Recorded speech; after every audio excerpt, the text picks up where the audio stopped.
Itu Afifah kemana? Barusan keluar ngejar ibu-ibu. Ya. Lebih baik nunggu Afifah di sini daripada di rumah. Sekalian ngawasin. Dapat tahu Rehan ntar yang datang jemput.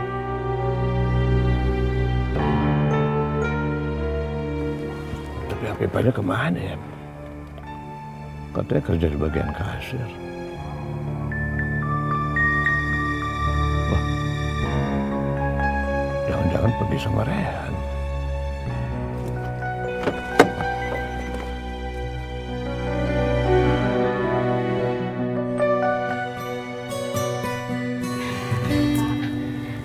Afifah kemana ya? Afifah tadi baru saja pergi Pak, ngejar ibu-ibu yang tadi belanja di sini juga. Afifah ngejar siapa sih? Kalau di sini ada CCTV nggak? Bisa lihat? Ada Pak. Silakan Pak. Mari. Kita dulu ya. Silakan Pak.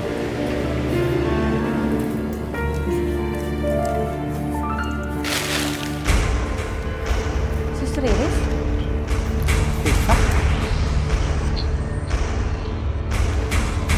Suster! Suster, tunggu! Bentar, bentar dulu.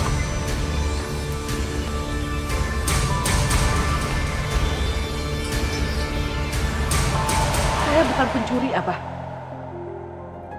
Saya nggak bohong, Abah. Ibu Elis menjogok saya dengan uang 300 juta supaya tidak mengatakan rahasianya dia. Rahasia apa? Sep, jangan dengerin dia, Sep. Dia tuh membohong. Dia bohong semuanya, Sep. Abah harus percaya sama saya. Saya tidak bohong, Abah. Bu Elis memberikan uang ini supaya saya tidak mengatakan kalau Rehan itu adalah anak kandung Bu Elis.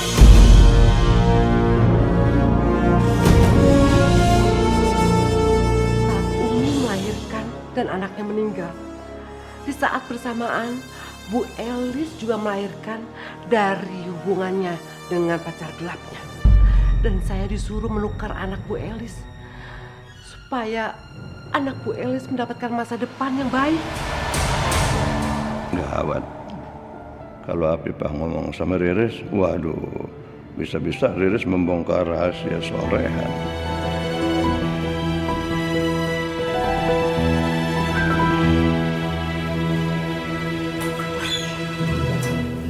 Kok tiba-tiba Pak Asep panik gitu ya? Terus sebenarnya Afifah tadi ngejar siapa sih?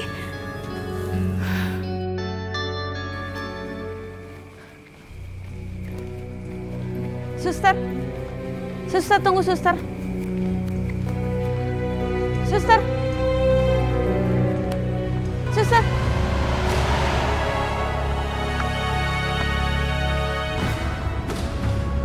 Afifah pergi kemana ya? Aku nggak boleh biarin dia tahu yang saudara. Suster tunggu suster. Suster tunggu, sebentar tunggu. Kamu mau tahu apa lagi? Aku mau tahu kenapa suster bicara seperti itu tadi. Dan kenapa Abah mau memenjarakan suster. Suami kamu itu tidak mau kalau saya membocorkan rahasianya. Makanya dia itu memenjarakan saya. Tapi takdir mengatakan lain. Kita bisa bertemu di sini. Rahasia apa?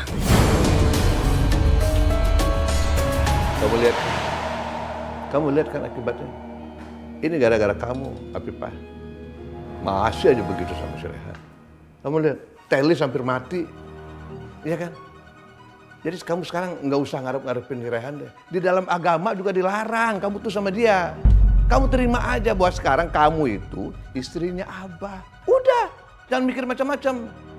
Ya? Oh, jadi anak kandungnya Bu Elis ada main sama istri mudanya Abah. Mereka itu nggak tahu kalau sebenarnya mereka itu bisa menikah. Afifah, Rehan itu bukanlah anak kandung Abah sama Umi. Rehan itu anak kandung Bu Elis. Gak mungkin. Itu kenyataannya. Karena saya sendiri yang membantu persalinan Umi dan Bu Elis. Dan saya juga yang menukarkan bayi Bu Elis dengan bayi Umi yang sudah meninggal. Berarti Mas Rehan bukan mahram aku. Dan berarti aku bisa bercerai dari Abah dan menikah sama Mas Rehan. Suster! Suster! Mau kemana kamu? Mau kemana kamu? Abah udah gak bisa nahan aku lagi. Aku bakal bilang sama semua orang di rumah kalau Abah itu bukan ayah kandungnya Mas Rehan. Mulut. Aduh. Wah, aku harus telepon si Teteh supaya cegah dia cerita sama semua orang. Teh. Mau kemana? Mau kemana? Kamu tidak akan boleh bisa masuk dalam rumah. Tidak. Mau kemana kamu? Nggak bisa lari kamu. Abah lepasin! Lagi bisa. Ya. Iya tuh. Pak, jangan kasar dong sama perempuan. Itu namanya penganiayaan. Ini urusan rumah tangga saya. Pak, tapi nggak kayak gitu caranya, Pak. Nggak boleh main kekerasan, Pak. Kalau maksa, saya lapor ke polisi.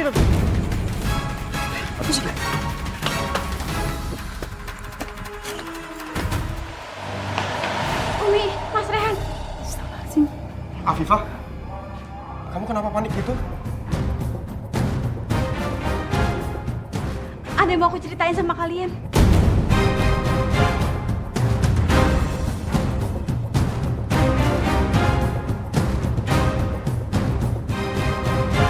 Jadi, Apa yang terjadi? Kenapa jadi Afifah dibekap? Ah, udah jangan banyak ngomong, diam. Abah, pasin Abah. Biarin aja Afifah bicara. Diam!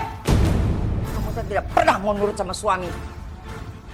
Abah Rehan mohon, lepasin Afifah. Jangan perlakuan Afifah seperti itu, Abah. Ya, itu bukan urusan kamu, makanya ayo. Abah!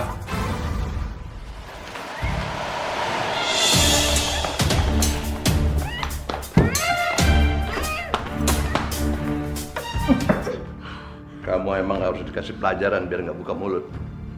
Berani kamu buka mulut. Kamu tahu sendiri akibatnya.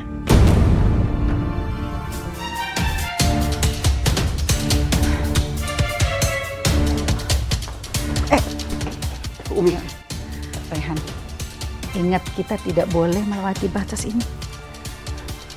Umi, itu Afifah pasti lagi disiksa sama Abah. Rehan nggak bisa tinggal diem. Kita udah nggak bisa bikin apa-apa. Enggak, Umi. Enggak. Rehan nggak bisa diem aja. Kalau begini terus caranya, Rehan nggak akan bisa ngelanjutin hidup. Rehan pasti akan kepikiran terus sama Umi, sama Afifah. Kamu tuh harus melanjutkan hidup kamu. Umi mohon, jangan sia-siakan umur kamu.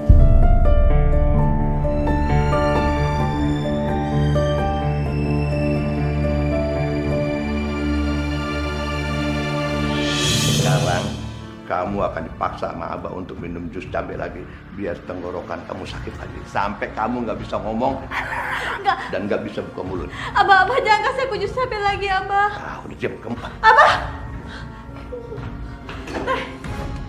Abah harus keluarin Afifah sekarang. Abah. Nggak, keluarin Afifah. Nggak, dan campur urusan Abah. Abah, udah bah, jangan sakitin Rehan, Abah. Abah nggak usah kasar sama Umi. Setengah besar dari campur urusan Abah. Abah, kok tega amat, Bah? Ini kan anak Abah sendiri. Darah dagingnya Abah. Enggak, dia bukan anakku. Dia anak Elis. Abah! Kenapa Teteh tega banget sih, Teh? Ternyata yang dibilang sama Asma selama ini benar. Kalau Mas Rehan itu bukan kakaknya Asma. Teteh kenapa tega-teganya sih ngelakuin itu sama anak kandung Teteh sendiri? Maksud kamu, Teteh tidak sakit melihat anak kandung Teteh, Teteh yang melahirkan anak itu. Tapi dia memanggil ibu pada wanita lain. Kalau kamu bongkar semua masalah ini sama Rehan dan Marwah, itu sama juga kamu menghancurkan mereka. Bukan cuma Rehan, tapi juga Marwah. Kamu sudah lihat sendiri kan? Bagaimana kedekatannya Marwah dengan Rehan. Sakit, sakit sekali. Umi sangat mencintai Mas Rehan. Dan Mas Rehan juga sangat mencintai Umi. Sepertinya taktikku buat pura-pura nangis berhasil. Dia pasti tidak akan tega buat membongkar rahasia. Teh kenapa sih bisa tega-teganya kayak gitu? Teteh malah diem aja di sini sementara Umi ngebelain Mas Rehan sampai kayak gitu. Mas Rehan itu darah daging Teteh, kenapa Teteh malah kayak gini? Afifah, jangan sampai kamu kasih tahu mereka. Kalau kamu bongkar rahasia ini, keadaannya akan bertambah parah. Enggak, aku gak peduli. Aku tetap bakal ngomong sama mereka. Tuh bulan itu lihat nggak Teteh? Itu loh tuh yang di depan pohon tapi bagus sih.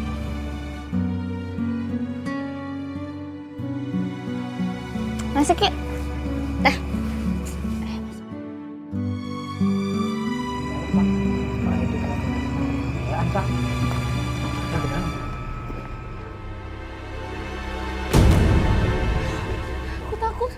Aku takut itu siapa? Selamat malam. Di mana orang tua kalian? Di dalam, Pak.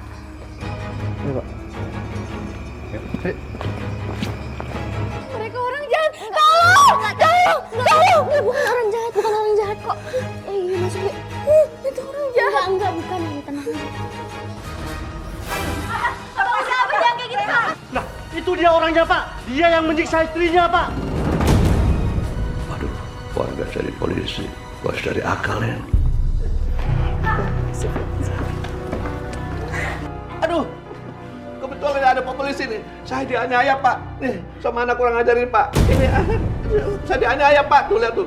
Ketok pakai gagang sapu saya. Enggak, Pak. Enggak, Pak. Abah bohong, Pak. Jangan dipercaya. Bener Pak, bener. Ini dia ini selingkuh sama istri saya Pak. Itu, jadi makanya saya gebukin gitu.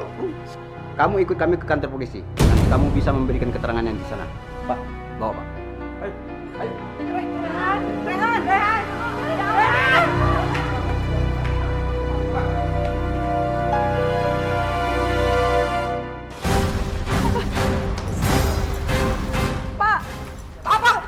Pak, jangan dibawa, Pak.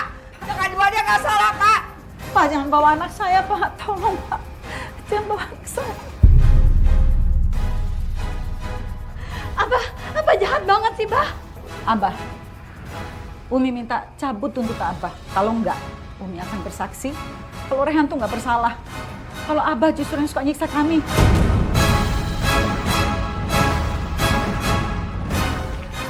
Lihat Afifah, Marwah begitu membela Rehan. Kalau dia tahu Rehan bukan anaknya, apa mungkin dia akan memperjuangkan Rehan seperti ini? Jangan-jangan dia biarkan Rehan membusuk di penjara. Umi bukan orang yang seperti itu. Tapi hati Umi pasti bakal hancur kalau tahu Mas Rehan bukan anaknya. Sekarang bukan waktu yang tepat untuk mengungkapkan rahasia ini. Umi, kalau Umi bersaksi, Abah akan kasih ke polisi video rekaman tentang Rehan yang berpacaran dengan Afifah di kamar Abah. Bayangin, mereka berzina di kamar Abah. Dan Abah akan jeblosin Rehan ke penjara. Dan itu akan sangat memberatkan. Enggak, Umi. Demi Allah, aku nggak berzina sama Mas Rehan. Aku nggak pernah ngapa-ngapain sama Mas Rehan. Abah jangan fitnah, Abah. Ya kita lihat aja nanti. Setelah rekaman itu dikasih polisi, apa kata polisi? Aku tahu Abah tidak pernah main-main. Walaupun Rehan dan Afifah nggak pernah berzina, bisa saja Abah manipulasi hingga terkesan seperti itu. Aku tidak mungkin ambil risiko.